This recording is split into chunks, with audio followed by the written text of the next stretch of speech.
Welcome to the Freedom Fridays Project podcast. I'm Pete Clark, your host, the Whispers Guy. It appears that work expands to the time that we give it, and I started to explore how I was investing my time and effort, particularly on Fridays. It's evolved to an exploration and experiment with time, energy, attention and identity, and a mindset shift from I have to I choose to. So if you're interested in exploring some changes to the way that you invest your time and your energy, if you'd like some tips on the way as you make some changes perhaps to your identity, if you would like the freedom of I choose to away from I have to, then this is the podcast for you. So welcome to the Freedom Fridays Project podcast.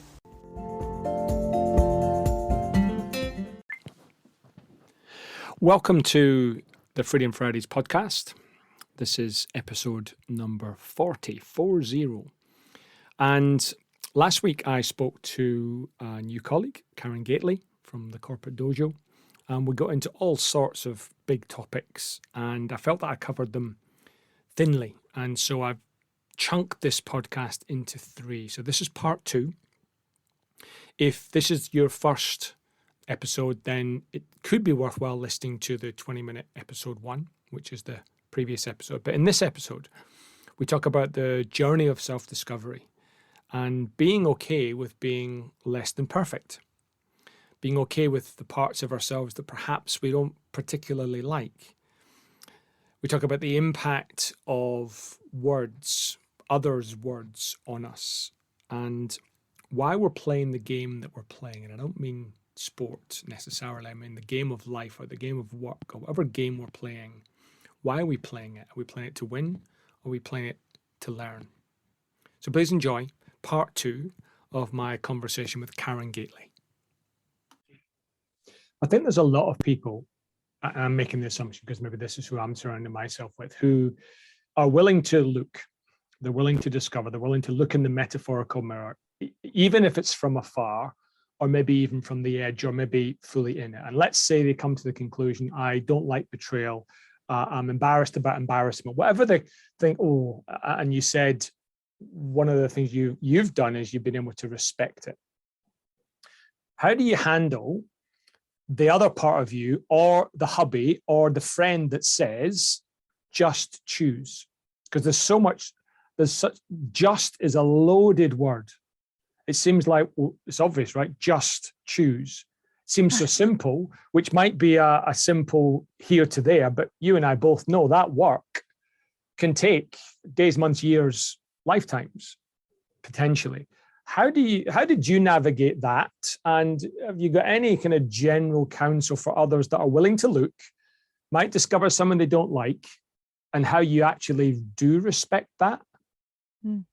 Yeah, I think there's layer upon layer of answer to that question, right? Because I think the first one is that you do have to genuinely choose to back yourself. And again, this is way easier said than done, right? To actually just go, actually, you know what? I am a good human that's striving. I'm going to use my own judgment around when was I good enough? When was I tried hard, a high enough standard to have achieved today? So when people are naive in terms of how challenging it is to achieve these changes about ourselves, because that's ultimately what it is. It's just this false perception that you can just go, voila, now I am different. It's easier, by the way, for people to stay on the course with you and be forgiving when you slip off the bicycle seat, when they know you're desperately hanging on to it and desperately wanting to be your best self. So I think when people have hollow promises because they have hollow apologies and excuses every time they're not their best self, I think that's when it gets really tiresome for people. And that's where, quite legitimately you can have people just going, oh, you know what, just either choose to be that or not. Stop giving me your pretense. But if you are genuinely striving and genuinely self-reflective and remorseful if you step, cross boundaries, then that's all you can expect of yourself. And what we can expect of other people is that they in turn are reasonable. So again, it takes a lot of managing your own thoughts and emotions and choosing to be your own person, to keep people's views in their place, so that Yeah. you're hearing them, you're taking them on board, they're adding value in terms of your insight and all those various perspectives, but they're not dominating how you think and feel about yourself and your own progress.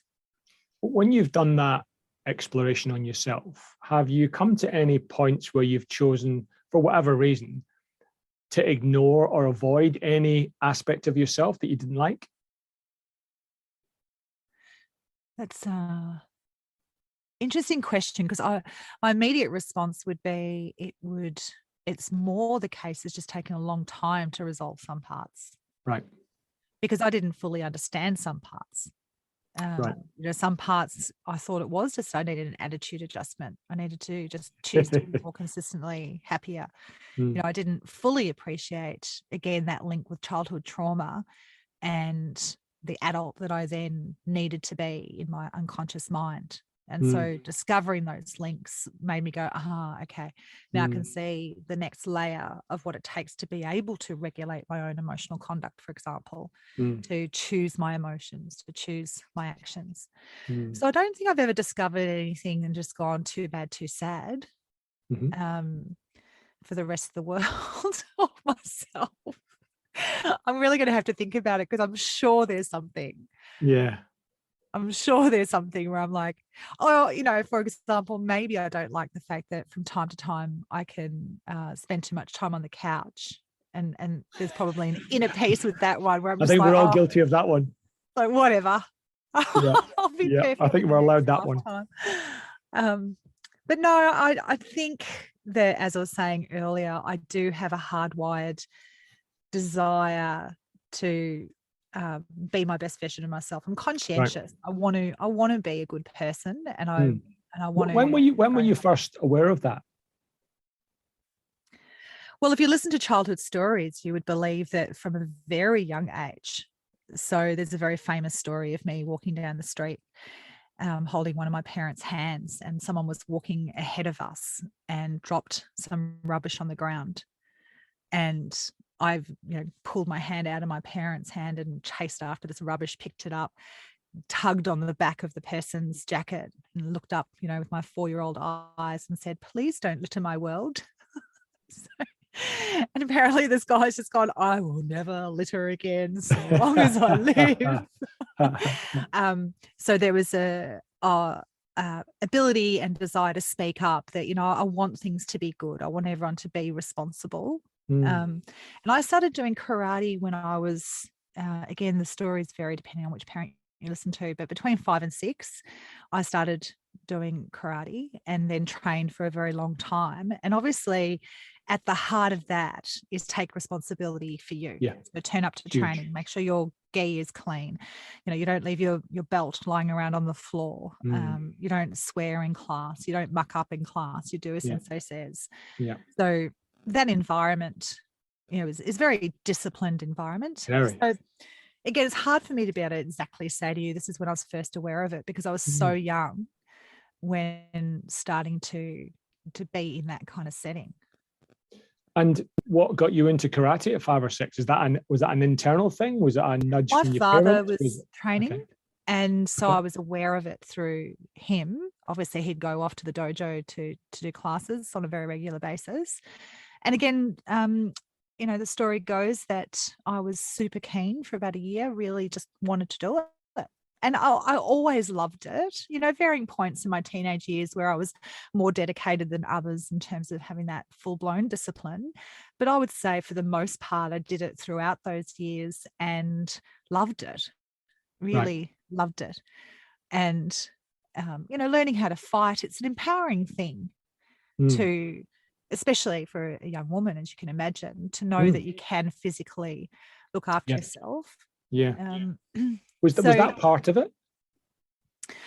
Well, no, because I was so little, I really just wanted to learn how to fight. I just wanted to be, I wanted to be a black belt for whatever reason that a 5-year-old decides that that's an important thing to achieve.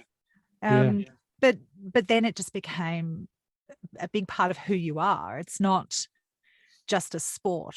it's you are a karateka. You are somebody who is on the journey to becoming a black belt. Then you reach black belt and you realize actually that's quite a junior level in the actual ranks of the martial arts world.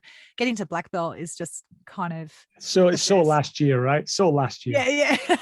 But it's actually just the first step. Yeah. There Yeah. is as much to learn about becoming a first dan and a second dan, a third dan, etc., as Yeah. there is leading up to black belt. So, you realize that it is about self-mastery, and it is about becoming your best self. And, it becomes less about the actual technique and your ability to perform in a fight scenario, and far Yeah. more about you and your evolution as a person. So Yeah.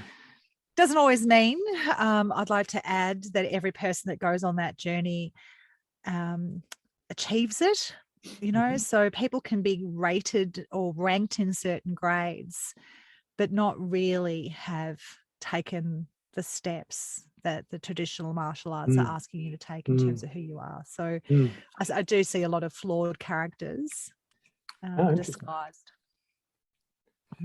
There's a couple of things I want to pick up on just on that, Karen. One is you said you loved it pretty much all the way through. When you didn't love it, what got you still to do it? The culture. So it was the dojo culture of what would my peers say if I didn't turn up to training. If I miss one class, then I could expect to turn up to the dojo and hear, "Where were you, slacker?" If I miss a week, it's like, "What? Have you fallen off the bandwagon here? Like, what is happening?" If you're 2 weeks, they're actually like, "Is she dead?" Because you couldn't possibly miss training for that long and still be breathing. Because we had a culture of, if you were injured, you would turn up to training and sit and watch the class. The only time you didn't actually turn up in the dojo was if you had some virus that you could pass on to other people. Obviously there's still a degree of common sense. But you really did need to be sick to not come to training or not turn up for, a tournament or whatever it was. So there was just an expectation, and there wasn't necessarily a punishment per se. There were punishments in some senses. So if you were late to class, then you'd get knee jumps, and it was a really unpleasant start to your training session. If you behaved badly, you might get sent home. You got the humiliation of that and having to come back. So there were consequences, but a lot of the consequences were actually just from the people around you and from that internal voice that that you don't really have an excuse or, a reason, sorry. Because there's a big difference between reasons and excuses. So you can't, as a martial artist, be comfortable inside and with yourself, knowing that you're accepting a whole bunch of excuses. That's not exactly black belt behavior.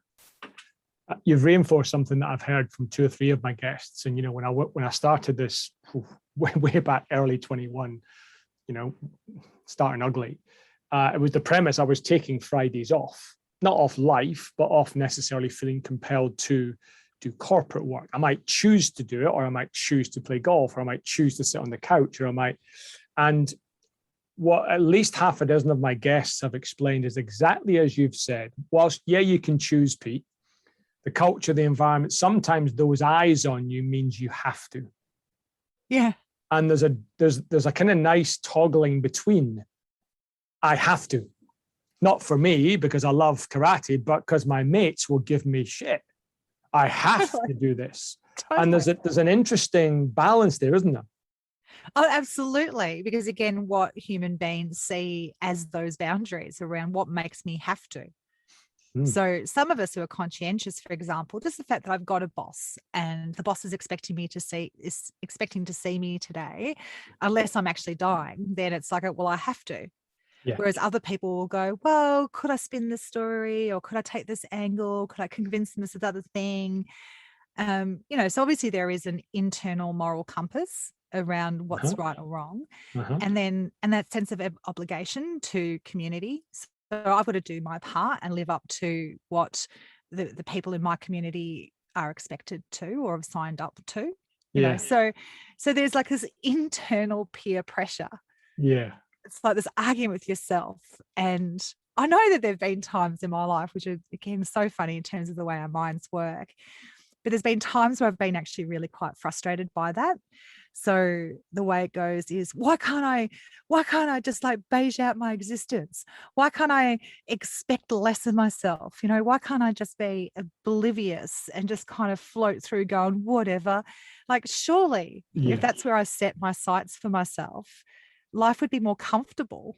I wouldn't have to keep challenging myself to be better, to do better, whatever Yeah. the case may be. Yeah. Now, as I said earlier, I had a little bit of this unrelenting standards thing that needed to be healed, right? So again, it became easier to, in some moments, accept a more reasonable standard for myself once I was able to get on top of that. Yeah. Karen, what's your best answer to the question, what's the difference between a reason and an excuse?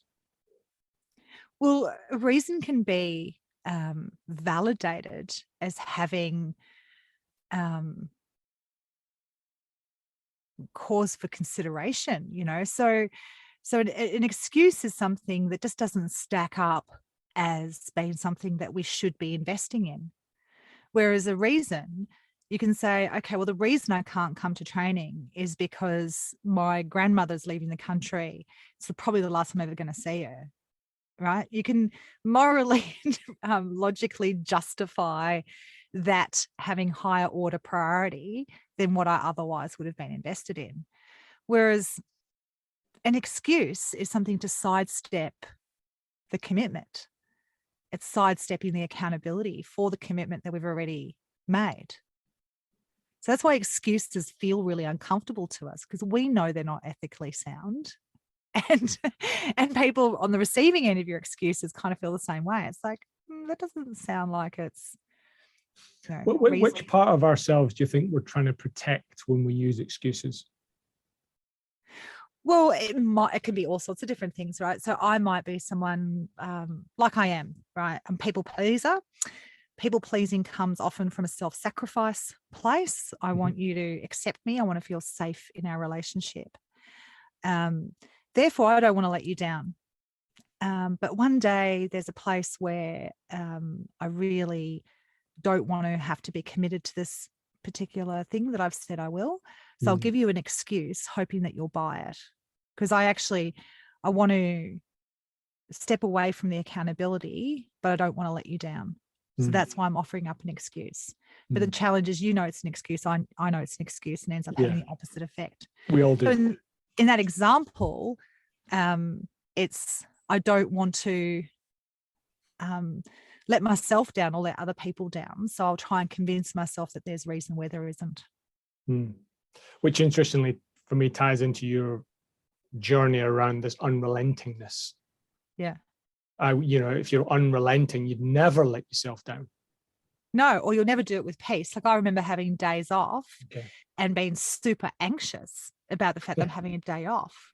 Yeah. I should just work, because if I work, then I'll get on top of things, because there's a standard that I've got to maintain. Yeah. You mentioned earlier in your martial arts career, you went from it's something you did to who you were. I read recently with some of Ash Barty's success, the Australian tennis player, that the work that she's done with her psychologist is moving from tennis as something she does, it's not who she is. And she's working on being a good human or a better human as much, if not more, than getting better at tennis. Can you talk about that shift, either at the martial arts stage or at any stage where you made a shift? When did it go from something you did to something you were? Yeah, and I think that the slight distinction there is that tennis is a paid profession. Now, karate can be as well, to be clear. But the reason that the martial arts becomes who you are is because of what it's asking of you, right? So it's not the execution of the technique at optimal level that is the goal of the martial arts. Whereas in tennis, arguably, the goal is to win the match. In martial arts, the goal is not just to win the fight.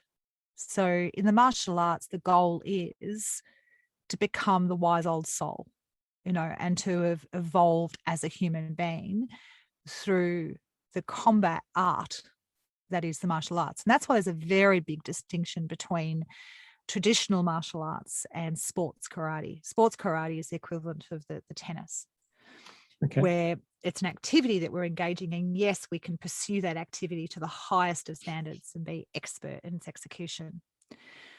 So in her case, what I would imagine is that we have to separate ourselves out. So, for example, in a very similar way to our work, people will see themselves as being what they are. So you meet somebody, hi, how are you? What do you do?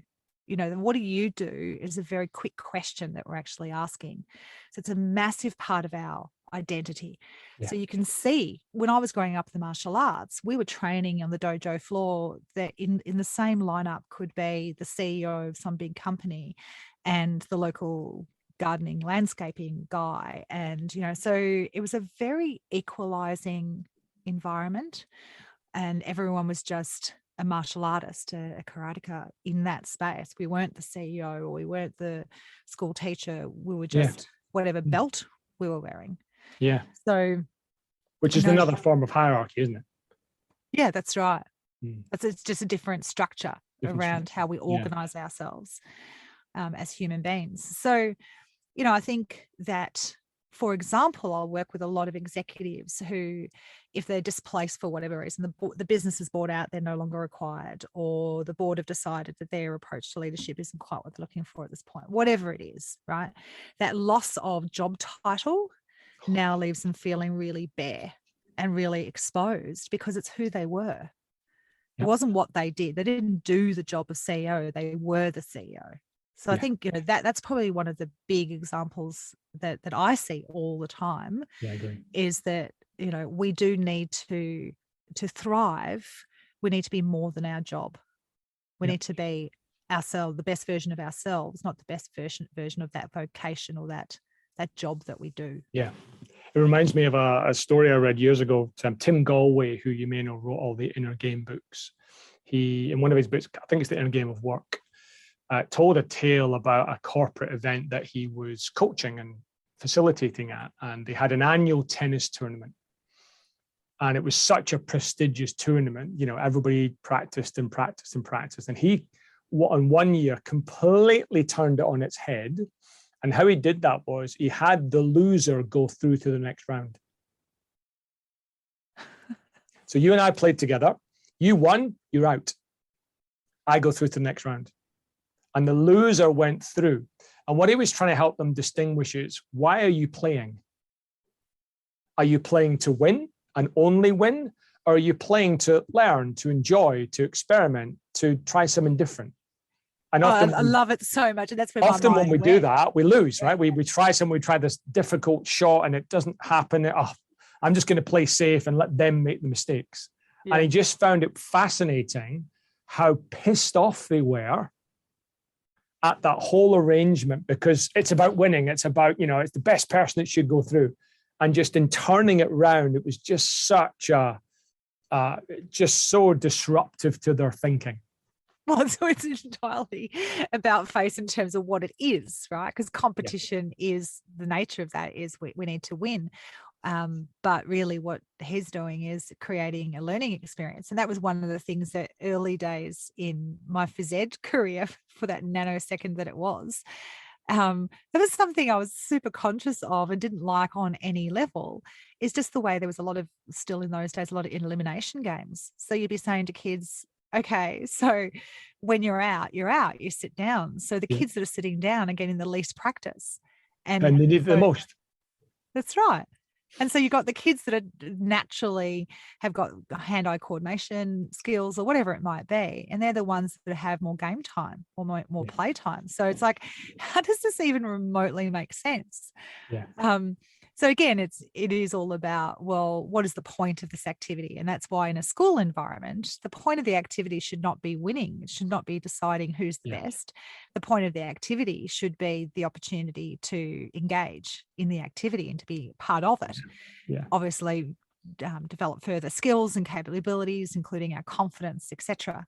So there's lots of examples where in life where we could be thinking more clearly about, well, what are we actually incentivizing here? What are we rewarding? What is the purpose of what we're doing? And really rethink it. I'm going to pause there again, and being willing to practice imperfection.